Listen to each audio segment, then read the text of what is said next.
আসসালামু আলাইকুম।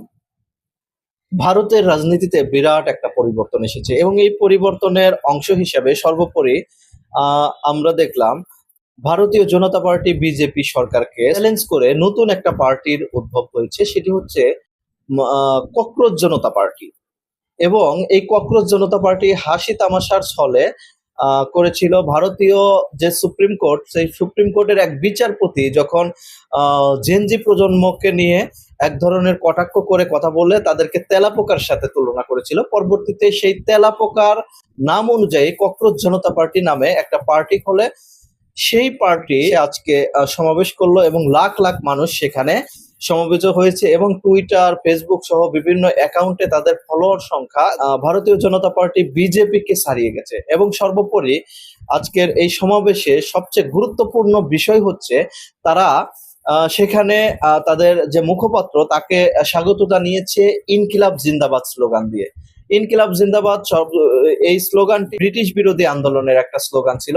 সেই স্লোগান হঠাৎ করে ভারতে নতুন করে পুনরুজ্জীবিত হয়েছে। সর্বপ্রথম আমরা দেখেছি এই স্লোগানটি আমাদের শহীদ উসমান হাদি, উনি ইনকিলাব মঞ্চের মুখপাত্র ছিল, উনি সর্বপ্রথম এই স্লোগানটি দেয় এবং সেই স্লোগানের কারণে বাংলাদেশের ইনকিলাব জিন্দাবাদ স্লোগানটি অনেক পরিচিতি লাভ করে এবং এনসিপির মতো দল সেই স্লোগানকে তাদের দলীয় স্লোগান হিসাবে প্রচার করে এবং সর্বোপরি সেটা সারা বিশ্বে পৌঁছে গেছে।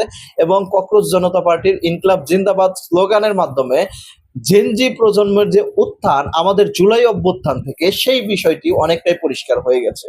এবং সর্বোপরি যেটা বলতে চাই, জেনজি প্রজন্ম কি পারে সামান্য একটা শব্দকে কেন্দ্র করে যেভাবে একটা দেশকে উত্তাল পাতাল করে দিতে পারে, ঠিক সেরকম আমরা দেখেছিলাম একটা শব্দ রাজাকার।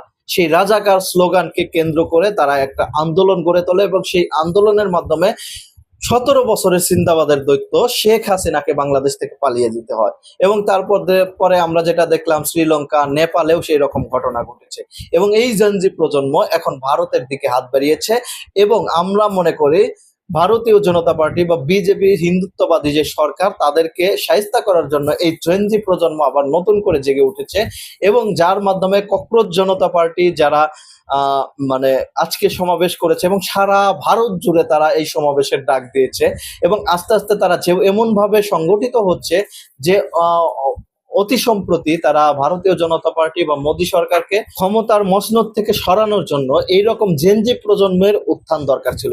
এবং প্রত্যেকটা দেশে রেভলিউশন যেখানে হয়েছে, প্রত্যেকটা দেশের রেভলিউশনের পিছনে এই জেনজি প্রজন্ম, এই তরুণ প্রজন্ম কাজে এসেছে।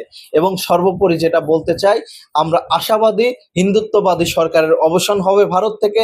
এবং ভারতে যেভাবে মুসলিম নিধন হচ্ছে, যেভাবে অন্যান্য ধর্মের উপর এরকম হামলা চালানো হচ্ছে, গরু খাওয়ার জন্য মানুষ পিটিয়ে হত্যা করা হচ্ছে, গরু জবাই নিষিদ্ধ করা হচ্ছে, সেই হিন্দুত্ববাদী সরকারের অবসান ঘটবে, এই আশাবাদ ব্যক্ত করি।